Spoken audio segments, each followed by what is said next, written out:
ದಿನ ಒಂದು ವಿಶಿಷ್ಟ ಪರಿಸರ ಪ್ರೇಮಿ ಡಿಸೆಂಬರ್ 16 ಮಚ್ಚ.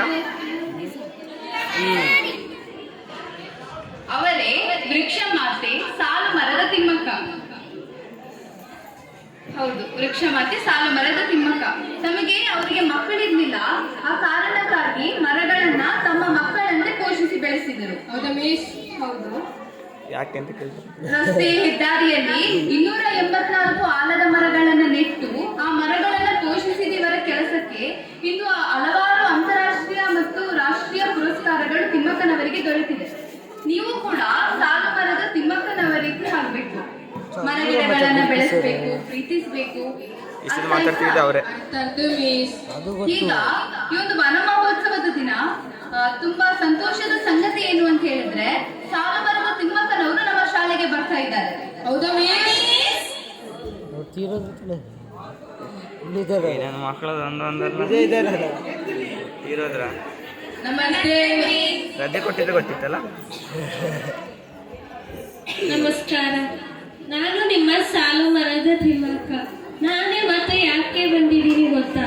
ನಿಮಗೆಲ್ಲ ವನ ಮಹೋತ್ಸವದ ಶುಭಾಶಯಗಳು.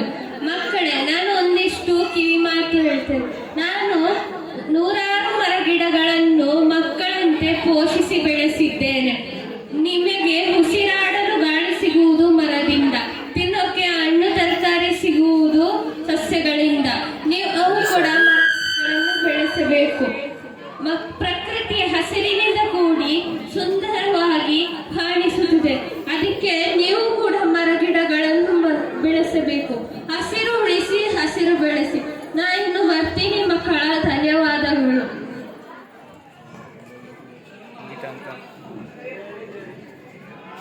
ಅನಕ್ಷರಸ್ಥರಾದ್ರೂ ಕೂಡ ಪರಿಸರದ ಮೇಲೆ ಸಾಲು ಮರದ ತಿಮ್ಮಕ್ಕನವರು ತೋರಿದಂತಹ ಕಾಳಜಿ ಎಷ್ಟು ಪ್ರಮುಖವಾಗಿದೆ ನೋಡಿ.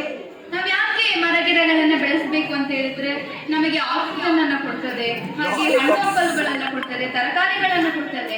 ಹೀಗೆ ಮರ ಗಿಡಗಳು ಪ್ರತ್ಯಕ್ಷವಾಗಿ ಪರೋಕ್ಷವಾಗಿ ಅನೇಕ ರೀತಿಯಲ್ಲಿ ನಮಗೆ ಸಹಾಯವನ್ನ ಮಾಡ್ತಾ ಇದೆಯಲ್ವಾ? ಹಾಗಾಗಿ ನಾವೇನ್ ಮಾಡ್ಬೇಕು? ಮರ ಗಿಡಗಳನ್ನ ಬೆಳೆಸಬೇಕು. ಅರ್ಥ ಆಯ್ತಾ? ಅದೇ ರೀತಿಯಾಗಿ ಇವತ್ತಿನ ದಿನ ಈ ಒಂದು ಹಾಡುಗಾರರು ನಮ್ಮ ಶಾಲೆಗೆ ಬರ್ತಾ ಇದ್ದಾರೆ.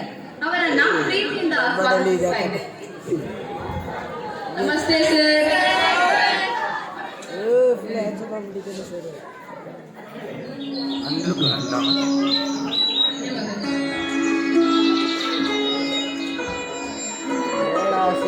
ಹಾಡು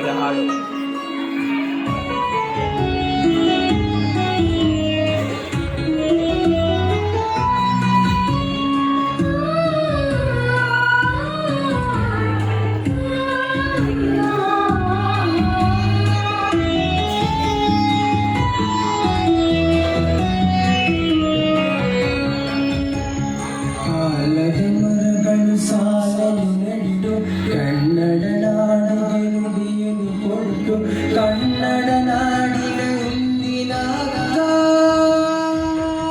ಸಾಲು ಮರದ ತಿಮ್ಮಕ್ಕ, ವೃಕ್ಷ